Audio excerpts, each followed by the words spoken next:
shame is such a huge part of our culture, whether you're in medicine or I don't know, just part of a family sometimes in family dynamics. But it was shame. It was shame that I wouldn't be good enough, that I would make a mistake or get sued, and then what are people going to think, right? What are they going to think of me or my family or my community? Or it's like you hold everything on you. I know you're Dr. Ashley Ono, but I know you've told me just call me Ashley. Um, and I always feel weird, but then I always want to go, "What up, Ash?" Like I feel like it's so disrespectful for a doctor, No, but it's not. yeah, like Seriously, when I people call literally me want to go, doctor, I'm "What up, like, Ash?" Oh, yeah. really? People call my phone sometimes and they're like, Dr. Ono. I'm like, and my voice changes. I'm like, yes. Like, it's serious. So I always get worried when people start calling me that. I prefer not to be called Dr. Ono outside of like work. Okay, good. That gives me a little relief there. Yeah, But yeah. you know what's so interesting about what I find that I really love about you, that I was curious to talk about is, I mean, you are a doctor. You are like every Chinese mom's fantasy child, and for so many, it's like that's the pinnacle Mm, of what a life could be. Like, what more could you want? Yet mm, you've told me that you have such a passion and desire and joy in doing like things like community work with nonprofits and things, which is so interesting to me because for so many of us, we're just like, man, if I was a doctor, then life would be so, mm, like that. So for you, how has your experience in life up until now shaped this understanding of yourself of what I yeah, really love is community work, working with yeah, nonprofits and things like that? yeah. So I'm the oldest of five, No and way. so Wow. I think like when you're the oldest of that many siblings, you automatically feel like you got to be the responsible one and be the high achiever. And so I was always like Hmm. that. Um, and I always thought, okay, I want to do something in healthcare when I grow up. And I thought being a doctor would be cool. I think I mentioned it when I was younger, like, oh, I want to be a doctor. But I wanted to be a doctor for like the cred that comes with it, right? Like my Mm, mom and dad could say she's a doctor, and yeah. people would look up to you, um, and so that's part of the reason why I did it. Definitely, I did it because I wanted to help care for people, and I was fascinated by the body and physiology and anatomy and all those kinds of things.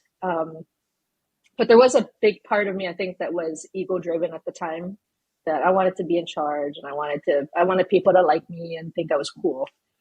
Yeah, Um, would you be safe to say that had that not come with the credibility and the stature that your drive to help people in medicine, your interest in body wouldn't have been enough for you to pursue it? yeah, for sure. Oh, okay. Mm, Yeah. yeah.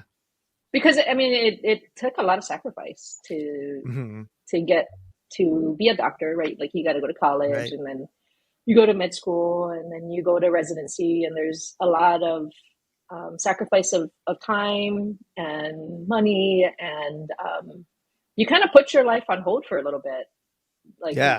you don't have time to raise a family or do all of the things that your other friends outside of medicine might be doing.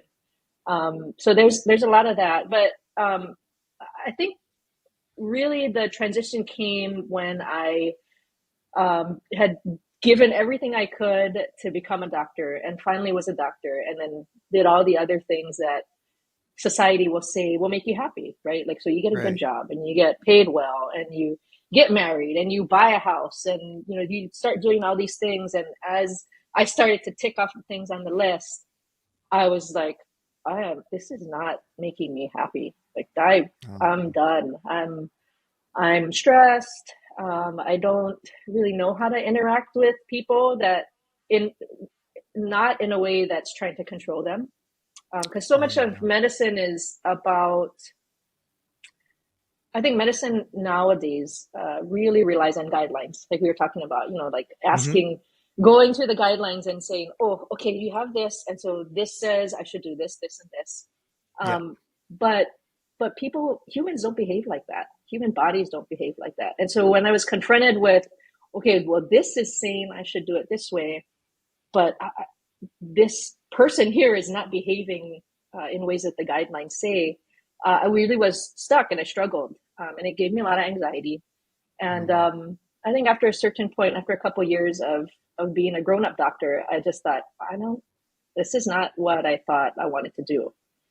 And I think a lot of people in medicine sometimes come to that realization. And so I thought, gosh, I'm in the wrong profession. Like I, I like meeting people. I like caring for them, but I don't know if I'm smart enough or strong enough to do this work. And I started searching for ways to be able to stay a doctor without totally losing my soul. And so I tried to do a lot of stuff. I tried to work out and eat better, sleep more, all of the things. Again, I went looking for stuff that organizations and societies would say, this is what you need to do to be a physician that is well. That talk Right. about physician wellness. This is what you should be doing. So I started doing all that, and it didn't help. I think they were just kind of superficial fixes for a much deeper problem, which I've told people before, is that I kind of just lost touch with who I was, with at the core of it who I truly was, which was someone that was, when they were in the right spaces, was like playful and authentic and Yeah. vulnerable. And instead, I was totally shut down and very guarded, defensive, um, super judgmental, and always fearful that someone would find out that I was just a fraud. Um, Wow. and so I read a book. I came across the book about this newscaster that started meditating, and and he writes about how it helped him with his anxiety. And he described himself as this fidgety skeptic. And I was like, that's me. I'm a type A fidgety skeptic. What So does I that read his mean book. for you? So I am, I think at the time I was so restless. Like I just couldn't sit still. My mind was always racing and I was just fidgety. Like I just was Okay. all over the place. And skeptic, just because I was thinking, you gotta be kidding me. I'm gonna meditate. Like that's it. Back then, there wasn't a lot of research on, or there wasn't a lot of mainstream information about meditation. And all I knew was that it was this maybe this Eastern practice, or a granola practice, like New Agey, and I just didn't know what it was. I just had my own kind of assumptions of what it was, and I was skeptical, and I was also skeptical because, yeah, as a Hawaiian, I wasn't sure if what I was going to start practicing was misappropriated from another culture, which I'm super sensitive about. Interesting. So I Yeah. went in super skeptical, but the book was on mindfulness meditation, and so after I read the book, I just signed up for this mindfulness based stress reduction course that had been offered at like Harvard and some of the other larger medical institutions. So there was some validation there for my brain to be like, okay, it's Yeah. okay, you can try this. So I did a free online course because there wasn't like no commitment aside of time, right? Like I didn't have to buy it, I didn't have to like be out there and tell all my friends I was doing it. I just did it on the Yeah. DL. Cuppy didn't even know about it. Like I was just like, I'm gonna keep this super quiet. Like I don't know if this is gonna work, but let me try it. And and so I started meditating, and all that was every day I would do a body scan, and scan, like start from the top of my head and just scan every part of my body, just noticing what was there. Like was it tense, was it relaxed, was it hot, was it, and that practice was key because I didn't even know how my body felt. It was so weird. I was so Hmm. like disembodied and so unaware. And the first couple of times I did it, I could only do it for like 1 or 2 minutes because I would close my eyes and I would try to sense the body. Right. And rather than come with like be aware of the senses, I would notice all these thoughts, like, Yeah. oh, like I'm hungry, or I got to do all these things in the day, or oh, this Yeah. person said this, and it just kind of go down the rabbit hole of thoughts. Um, But I knew that after I would do the practice, I would feel way more calm and centered, and more in touch with myself. Hmm. So the program was 8 weeks, and I finished. And I just could see that there was a different way for me to interact in the world, in a way that I didn't need to be defensive or real controlling. Like I could Hmm. let things evolve and see where that took us. So Yeah. it changed the way that I interacted with patients. It changed the way that I interacted with family and friends. And it just started feeling like, gosh, this feels good. Like I feel like I'm way more confident in my intuition, that it can lead me to places when I get stuck, um, in situations with patients and I don't know what to Hmm. do. I can look, I can take into account the guidelines or whatever, people are telling me to do, but I also need to go within and say, what do I feel like is the right thing for this patient? And so being able to trust that intuition Yeah. was key. Um, and so I think I was able better to connect with myself and other people, but it also made me more aware of our aina, like the way that the wind blew or the sun or the moon.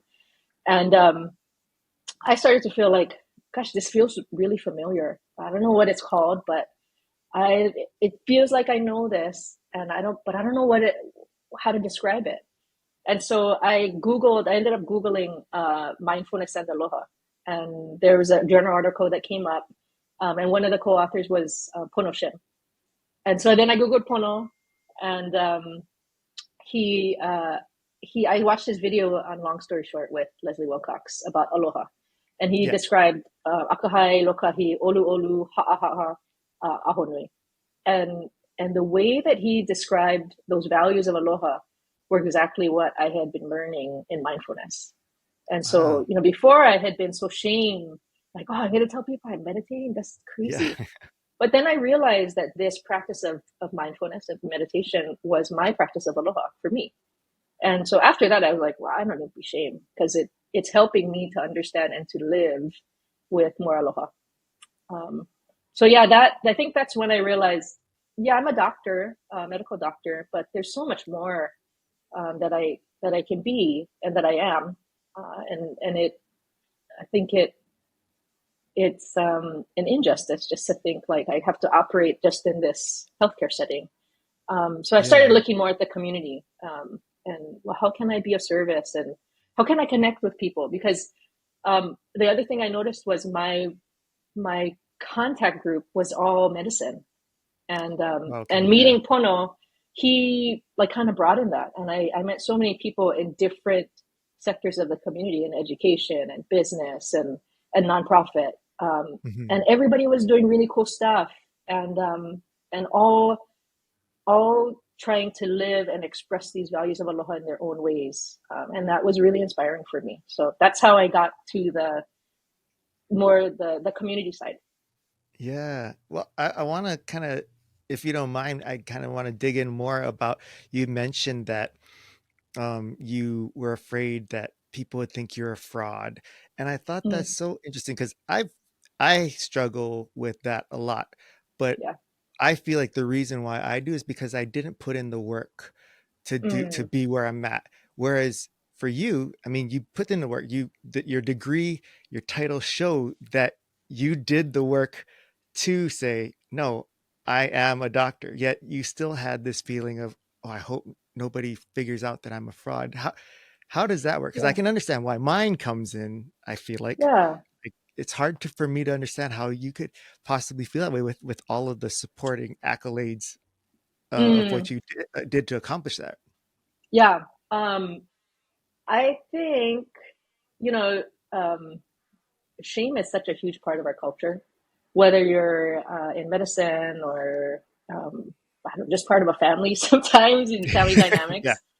But it was shame. It was shame that I wouldn't be good enough, that I would make a mistake or get sued, and then oh, what are people going to think, right? What are they going to think of me or my family or my community? Or it's Hmm. like you hold everything on you. Um, and so I think that's where it came from, and the meditation part helped me to see that. Because before I was just unaware. I was just, you just grow up feeling like, hey, just don't make shame, like do the best you can, and Yeah. make us proud. But what does that mean? What does that mean for an individual? Right. And how do you live in your most authentic way, um, trying to do the best that you can, but doing it for you and your community, and not from this place of guilt or shame, was what I was Yeah. learning. When you say live your authentic life, it immediately connected to me how, well, how could you do that until you really take the time to know yourself? And that's what Yeah, the self-awareness and the meditation did, right? right, for sure. Yeah, it's when you have to sit by yourself and just watch your thoughts, it's pretty. The first time I did it, I was like, oh my god, this is ugly. Like, I hope nobody else is seeing this. But the other thing that you realize in meditation is that they're just thoughts. They're not true. Uh, They're just thoughts. And like one day I'll be thinking about like one moment I might be thinking about, okay, what am I going to eat for lunch? Or, oh man, I got this itch on my nose that I want to scratch. I want to scratch it so bad. And then the next moment I'm on to, well, Nolan said this. And, yeah. you get all of these, like, it becomes like a fantasy, a fight, all of these things Yeah. play out in the drama of your mind. And meditation is meant to help you be aware that those are just thoughts. It's not reality. I swear, your description just now, I was like, when were you in my head? Because you've just described a typical, thought process in my brain. Yeah. Yeah. Right. I think a lot of people experience that, and even more so now with just with so much tech around, right? Like Hmm. social media, and our attention spans are they're getting smaller and smaller because we're just so used to scrolling and scrolling and onto the next thing and onto the next thing. And meditation's been a way for me to remedy that. It's like the antidote. Yeah. And then you're saying too that, you had to learn how to trust your instinct, not go with what was, standard and here's the procedures, but listen to yourself. I'm so curious as to how you were able to make that switch, because coming from a person who does have a lot of self-doubt and insecurity and worrying about being a fraud, trusting your gut instinct has to probably be the hardest thing, because you already are naturally not trusting yourself. And then you're going, Yeah, well, myself is telling me this, but what if I'm wrong? Or what if yeah, myself is too stupid to come up with the right answer? Like, how did you yeah. make that change? Because I can imagine that went early on, like that was all you could think of, right? Right, right. Yeah, I mean, I think I was just so dependent on being told what to do, but Yeah. never to trust what I felt was the right thing to do. And part of that was learning to feel emotions as they welled up. Like Hmm. I just didn't even know. I didn't know that you could feel emotions before you acted them out. So I would just act them out. Like Yeah. if a patient or a colleague said something that I didn't like, I would immediately get tense and just want to like rebut what they said, or like Hmm. in my mind, it's like I want to fight. I'm ready to fight. Like, and that's something that I didn't realize, that when I feel like I'm so stressed and pushed into a corner, my initial response or reaction was to fight. If we talk about fight or flight, I'm Yeah. somebody that I ain't gonna run away. Like, we'll fight. And that's not always healthy, right? And the stresses that we have in life should not push us to the point. They're not physically endangering us. So we shouldn't have those fight or flight responses. And so meditation Hmm. helped me to understand you don't have to you don't have to fight. You don't have to make like strong all the time. It's okay to notice first what's going on in your body. And so when I would get to those stressful situations, I would feel it, and then have enough, like a split second, to notice, oh, like that fluttering in my chest, those butterflies I feel, that's anxiety. And you get anxious when you don't know what to do. So let's breathe and let's Hmm. just check in. Like, what do you feel is the right thing to do? And then let's see how it feels in the body. And That's that helped so me to be cool. like, Yeah. oh, okay, I think this is the right thing to do. Yeah. That's so awesome, because when you were describing the scenario up until figuring out what, can you do?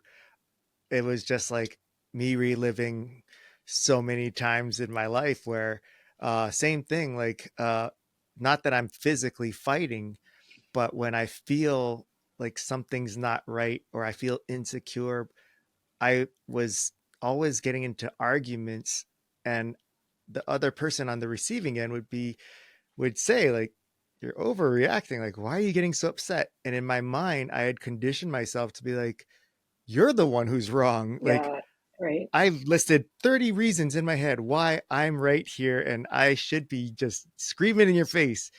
And then what would inevitably happen is hour or day later, I'd feel guilt and I'd be like, oh, I shouldn't have done that and stuff. But I didn't know why. I just Mm, don't like feeling like this. I'm sorry. And it took the time and the intention to dig deep and go, well, where did this come from? It's not that I mm, got mad because you said this. I got yeah, mad because it made me feel a certain way. Well, why did I feel that way? And I had to like dig down to where the root of it was. And many times it had nothing to do with what they did. yeah, What they did was just maybe putting the window over the issue that I wasn't seeing, yeah. and the insecurity that I had. And so for you to hear that your process and how to do that, that's super helpful for me, because that's what I've recognized that when I get mad and defensive, it's something from me, not the other Hmm. person. But Hmm. I still find myself getting mad, and I'll even say sometimes, like usually Jamie's the recipient of this. I'll be like, I know in a while I'm going to find out that I was wrong and that I shouldn't have done this and that I'm going to apologize and I'll feel silly for this. But right now, I can't figure out why, and I'm really mad, Yeah, and I yeah, don't want to say anything more to, bury myself. So I'm going to stop talking, but just know I'm really mad right now. yeah, yeah, yeah. Yeah. Yeah, But no, you're that able to take that moment to actually do something with it. And I'm curious to hear more about your process in that, because I think yeah. that's so helpful. I mean, I think um the ability to just kind of watch stories play out in your mind, and to Hmm. have to sit still and just watch it. It cultivates the strength in you to be able to have the capacity to deal with whatever emotion is going to come your way. And so that's why I keep going back to like sitting and meditating. I need to, because in the work that I do, and just wanting to be able to show aloha to people, I can't do it Hmm. if I don't have that practice. And everybody's different, right? But the other thing that's been really helpful is that when like Cuppy is the recipient of probably um, most of the frustrations, but when I come Yeah. to those points, I'll just tell her. So Brene Brown has I think she tells us, she has some book, one of these stories in her book about the story I'm telling myself, and how we tell ourselves stories, and then Hmm. we play out those stories in our head, and then we act them out on other people. Yes. And so a lot of times when I'm feeling a certain way, I'll just tell Cubby, the story I'm telling myself is you did Mm. this because you're mad at me, and then she's like, oh, but that's no, that's not it. This is what happened. And even when it's not directed at her, like we did lantern floating, right? Uh-huh. And I was so honored to be able to be a part of that. But the imposter syndrome and the fraud came out for sure the day of lantern floating, when I was like, oh my gosh, I'm gonna be like, this is televised, I'm gonna be on stage. I feel like a fraud, like I'm talking about aloha. But there are definitely points in my life where I am not acting and moving with aloha, because I'm Mm. not perfect. And so I was freaking out right before we walked over, and I had to tell Cuppy, the story I'm telling myself is that I'm going to be on here and people are going to see me and they're going to judge me and they're going to say, well, I worked with Dr. Ono and she's not like that and she's a witch and. And Cuppy's like, whoa, whoa, whoa. She's like, is that how you always act? I'm like, no, I really try to live in a way that honors people and cares for them and shows them aloha. And I don't do it all the time. She's like, that's it. You don't do it sometimes, but most of the time you're trying your best, and that's all you can ask for. Um, Hmm. and so, just that tagline, like the story I'm telling myself, helps me to understand, like, That's my thing. It's not the truth.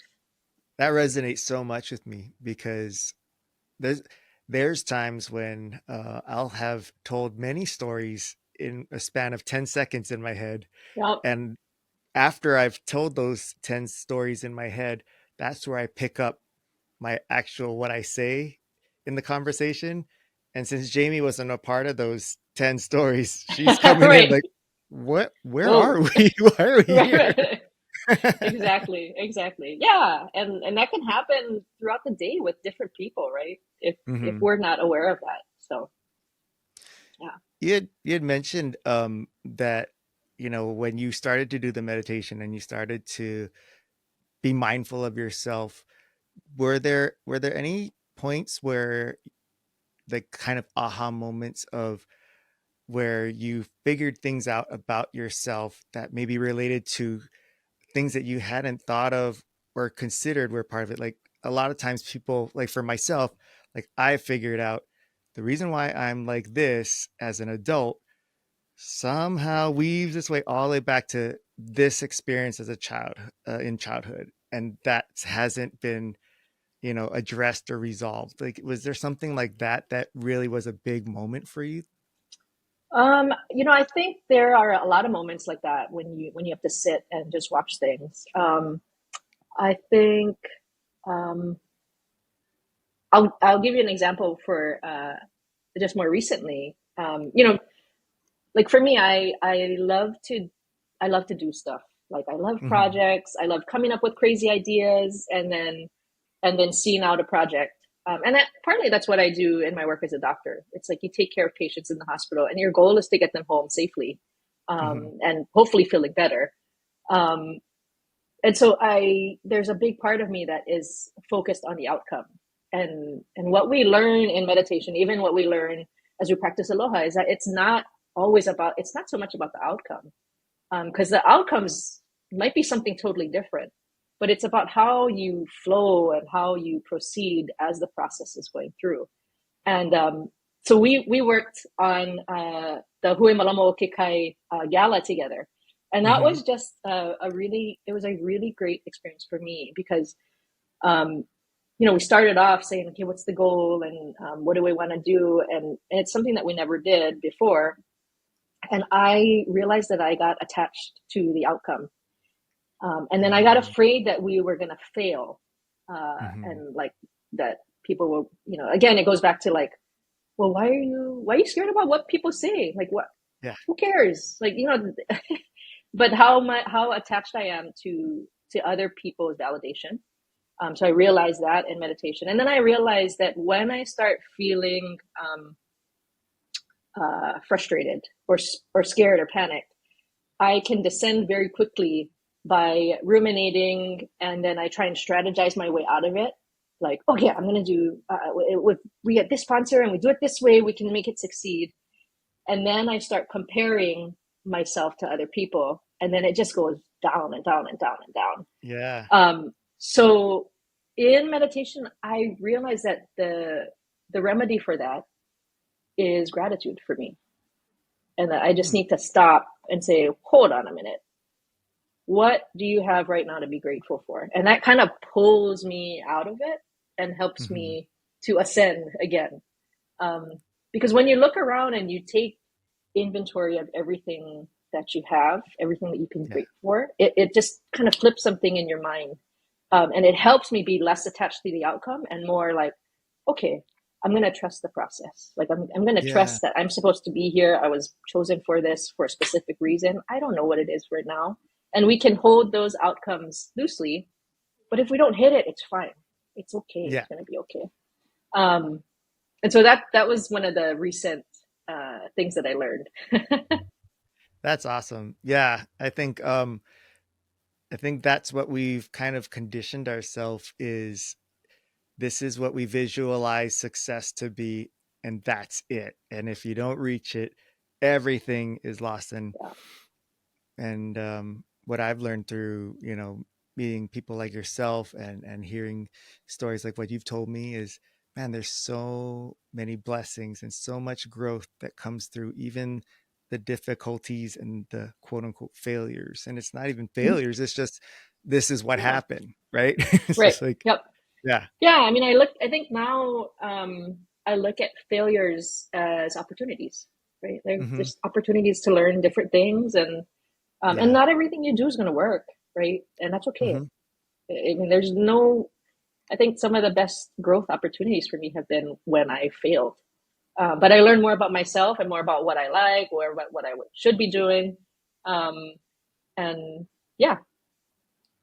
I just heard someone tell the story, or was saying in a speech, it's like a motivational speech, and they're saying something like, Thomas Edison had like 100 or 1,000 failed experiments before he created the light bulb.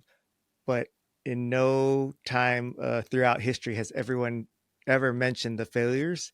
They only remember and celebrate the invention of the light bulb and think he's so Mhm. great. And so he wouldn't have gotten there had he not failed and learned how to adjust it and get it to work. So I was like, Right.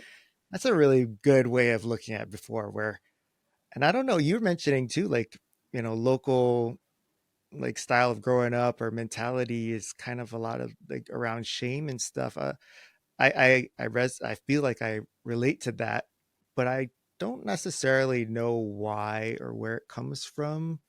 I mean, I have Yeah, I little don't stories, know. but for you, where did you feel like it got, I guess, impressed upon you to Um, concentrate on those things of, don't want to yeah. dishonor the family or embarrass people or, things like that. Yeah, I think, you know, so I think part of it is growing up. I knew that I was gay, and at the Hmm. time, it wasn't like it is now where people celebrate Yeah. differences. And I grew up in a really religious setting, and so Oh, I knew that it was wrong, and so it was like, well, I didn't know it was wrong. I would hear all the time that it's wrong, right? So then right. you start to feel like, okay, there's something wrong with me, and then, well, what can I do to be better, to be a better Hmm. person, to be, and so part of that I think fueled the shame, but then also in medicine, just inherently, there's lots of shame, right? I mean, that's one of the biggest problems that we face in medicine is the shame aspect, and how we shame each other for Oh, really? different things. Hmm. I did not know that. I just, again, from the outside looking in, we always just look up to like, oh, doctors on the pedestal. They figured it Yeah. out. They got it made. They live in gold houses, like Yeah, yeah, yeah. indestructible confidence. Right. Yeah. I mean, if you look at, I think it comes from really high stress, high performance um, jobs, Hmm. professions. Even if you look at like high performance athletes or first responders, or people that have to be on. Um, there are two responses that I've seen that have worked to get you further. One is shame, right? You just shame yourself so that Hmm. that can be used as fuel to get to the next level and the next level. Yeah. But that is not long lived. That's like short, and then after a certain point, you just kind of fall off, and you burn Mm. out, or I don't want to do this anymore, and and then the other, um, I think the other way to do it is to come at it understanding that you're not always gonna be perfect, and that when you are not perfect, you look at those as opportunities, and you come alongside people and you support them and you empathize with them, and you ask how you can help, rather than say, well, you should have done this, and so because you didn't do this, then this is going to be the consequence. Like that is never gonna, I think, propel you on to be a better performing whatever doctor, Yeah. um, you know sports person, I don't know. Is it okay if I ask you about, because you mentioned how growing up you knew you're gay, but you were raised in a religious household. Um, how did it ever come to, like, what happened where you eventually, I mean, obviously they know now. I mean, you're married. Oh How wait. did it let's delete. You're spilling the beans. No. But how did that whole, I guess, experience come about of you uh, coming out to them and Yeah. yeah. Yeah, I mean, it wasn't, how old was I? Gosh, I think I was in my 20s when I came out. So it was late. I mean, compared to Oh wow. nowadays where people kind of are confident enough to say, you know, Yeah. this is what's going on. Hmm. I never had that confidence. And so, it didn't happen actually until I met Cuppy. I met her and she just was so comfortable in her own skin. And there was no, sometimes I think when we realize that things are different for us, there can be a part of us that has an edge or a chip on your shoulder, and you want to prove something. But I never felt that with her. And I knew that if this was something that was going to continue, that I did not want to be, uh, I didn't want to hide it. And Hmm. so that's when I came out and I said, yeah, I'm not gonna hide anymore. Like this is something that Yeah. I know feels so good and healthy. Yeah. To experience love in that way, that I just I want people to be able to see it and celebrate it. And yeah, so it wasn't a hard thing at all. And she never asked me to do anything. Like I just felt like this is the next thing that I have to do. And yeah, that was oh 18 years ago. Wow. And knowing your parents prior to doing that, what was your expectation or you, being someone who comes up with all the different stories in your head, what were you anticipating that co- conversation going like, and how did it actually end up being? Yeah, one thing that I never doubted was that they loved me. And so I was Uh, never afraid that they'd be like, "Oh, you're not welcome in this family again." I was never afraid of that. mm, It was more that I would be, they were still pretty religious, and so I just didn't want to cause more trouble for them. uh, But yeah, never felt like I was at risk for being like thrown out or anything. yeah, And I think that's just a credit to how they raised us. They just loved us and said, "You can do whatever you want. Like, just we just want you to be happy and loved, and know that you're loved." And so yeah, I was confident always in that. do you think they would have been like that had you come out earlier, or was there something that maybe as they got older and more mature in Mm, their in their faith that they understood that this is how they wanted to treat yeah, I you? don't know. I mean, I think yeah, I think they would have been fine whether it was like early on or late. Um, yeah, I never felt like that was a question. That's pretty awesome because I think the majority of stories we hear Right, when it's a situation like right. a very religious family, it doesn't end up that being that way. So, Yeah, yeah. And so yeah. I realized that I was very privileged with that. And so, hearing stories of folks that don't have the same experience, there, you, so Ohana is, can be biologic, but doesn't have to be, right? And so um, I go back to the way that Pono described Ohana, and this came from Pono, which I think came from Antipilahi. But he would say that ha is part of ha'aha'a, right? The value is we know as humility, but the deeper meaning of ha'aha'a is to go to empty, to empty yourself of your judgments, your stories, your assumptions, because as you empty, that is the best state for you to be able to connect. So the ha of ohana means to empty. The N stands for Noah, which means to unleash. It's like he would say unbridled. And the last A is Akahai, which is grace. And grace we know as leaving things, leaving people, leaving places better than when you first were there. And O is a special O is eternal. And so Ohana is just mean that we go to the moment of emptiness and we unleash grace. and we do that with people in ohana as an eternal practice. So we that's just whether they come through your spirit or they come through your bloodline. That's ohana. It's the people that you hana together forever with, and so yeah, I love that because I think when we think of there's a specific. I mean, I grew up in a very religious in the church and such, and the thing that was so difficult for me was, in particular, was the preachings of love and Jesus loving one another and all that.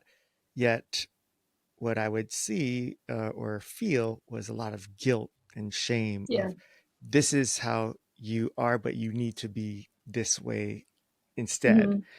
Yeah, So to hear the way you describe ohana, which I always felt like, um, yes, there's biological family, but the strength, especially here in Hawaii, it seems like the friends and the family you make outside of your biological family sometimes is stronger just because they have a choice to let you in versus right, biological. You kind of feel like, well, I got it, you're blood related, but it's right, almost right. more meaningful, right? When someone's like, I'm gonna accept you and take you in, and then when you describe that, you're emptying yourself out and giving all to it. It's like, yeah, that's how I never thought of it. That's how I feel. Like I'm really just putting so much into this, where taking everybody as they are, taking myself and saying, yes, let's connect. There's going to be differences, but I want to understand them so that, because I love you. Mhm. So I would love for, especially now these days, for more people, more communities and states and societies to adopt that kind of understanding, versus I think Yeah. they mask it with, I love everyone, so that's why I want to tell you to change, because I don't want you to be Right, bad. Like, right. oh, that doesn't feel good. Yeah. Yeah, yeah, yeah. When I as part of this like meditation journey, I read a lot, and one person that I would read was interestingly is this guy called Anthony DeMello, who was a Jesuit priest, um, but was a little bit controversial in the way that he spoke about love and mindfulness. And one thing, I think one quote that he said was, "Don't try to change people, love them." And Mm, so, like, rather than try and change people and say you got to do it this way or that way, or right. you just love them, because that's a teaching point for me, right? To just empty, just okay, like I have these thoughts about how you got to act, and but that's for me. Like, how do I meet you and let you be who you are, not what I want you to be, and how do I love Wow. you? Um, Yeah. yeah, I think one thing that's interesting is that as we know about the overthrow, right, and about being Mm, colonized. And the question I'm always asking myself is, am I colonizing someone by forcing them to be what I want them to be? Like, I want them to do it this way. I got like, what if I just love them and they're not trying to hurt me, obviously, but like there's small, like this day to day stuff. Um, how do I love someone and just let them let them be who they are? I love that, and I just keep like going back to creating stories in my head. It's just like I imagine, man, if all of this conflict and all of this division that I keep seeing now, if it was that we just took this way of thinking and way of life of loving someone for who they are, not trying to change them. So I'm curious if there's, because I'm already hearing somebody going like, yeah, but how do you accept someone who's a total jerk and like doing bad Yeah, things? You don't just yeah, love like, murderer, right? So have right, you right. had an experience where there was a really challenging person or a relationship where you're like, I know my values are to love them Yeah, and not change them, but man, it's hard. And how did you apply that in yeah. that situation? I mean, I think so. Love, I guess, it reminds me of the value of olu olu. in Aloha, Hmm. which is gentle and strong. And you know, when you're gentle, it doesn't mean that you let people do whatever they like, right? Like Mm, you yeah, just, and when you love someone, it doesn't mean that you condone their actions or that you just let them keep on doing something that's harmful to our community or, you know, harmful to other people. I yeah, think what it means is that you are gentle enough so that you don't try and overpower them and hurt them, but that you're strong and you're kind enough to know, okay, I'm going to stand here. This is where my values are, and I'm not going to hurt you, but I am going to stand up for myself. And that's what I think you see in our Hawaiian communities, right? With like Mauna Kea, and it's being strong. It's practicing olu olu and being strong enough to know this is what we stand for, um, and this is our love that we're expressing. Our love for this land, our love for each other, our love to practice in this specific way. yeah. Is there any specific personal experience where you've had to really apply that? And you don't need to Um, say names or anything, but just yeah, like um, a situation that you can recall that was like, yeah, this was where it really helped to put this into practice. um, I've been in leadership positions before, and when Hmm. you're in leadership, for a particular organization, not everyone. The goal is not to make everyone happy, right? There are always going to Right. be people that disagree um, with what's being done, and so Hmm. I think one time I had an interaction with someone who was really upset at a decision that was made, and so upset, like he really was just yelling and screaming, and I could feel myself getting pulled and tugged, like, okay, I want to match this energy, right? Like this Yeah. guy's Yeah. like there's that tita in me that's like, yeah, Yeah. I'll go show you. And the pigeon, and like in my head I can see the stories of like just like yelling at him in pigeon, and um but there was a part of me in terms of love that could see how hurt he was and how fragile he was, Wow. and how if I tried to overpower him, that was not going to solve anything. So I just sat Hmm. there and I listened, and I just listened, and I just was quiet and I let things be. And then I think that night, uh, I got an email saying, I'm sorry. That was not who I am. I'm sorry. I don't agree with this, but basically just saying that he feels really bad for it, and then we Hmm. could have a conversation, right? Um, Yeah. so I think that's part of it is when there's big emotions or something coming at you, trying not to take the bait. I call it taking the bait. Like there's so many Hmm. moments when I'm like, don't take the bait, don't take it. And that was one time I didn't take the bait, and I just sat there, and I didn't take that energy. I didn't absorb it. I just Yeah. watched it, and I was like, wow, like he's really hurt by this, and not just hurt, but in a fragile position. And I'm not gonna like try and manipulate this situation Hmm. right now. I'm just gonna make it worse. So I just let it be. Thanks for sharing that because I think that's such a real world and relatable experience. And to hear how you got through that process really makes it more tangible for me. Because in Mm. theory, it's like when you say like, "Yeah, I love everyone," and be kind and gentle. Like, yeah, that sounds perfect, and we should. And then I just imagine I'm gonna run into somebody and all that's going out the window. But the way you described how you experienced that and share that, it's like, ah, okay, that I can do, that I can understand. And it Yeah. doesn't take away any of my power, and it doesn't make me any smaller. And in fact, Mm. it sounds like to me that it empowered you because you could not only take that, but help him by letting him let it out and not Yes. feel like he has to continue to defend it and that you don't get it. Just accepting it showed power right there. Yeah. Yeah. It reminds me of the quote by our queen, um, and she said, "To see what is not seen, to hear what's not seen, to hear what's not heard, to know what is unknowable. That is aloha."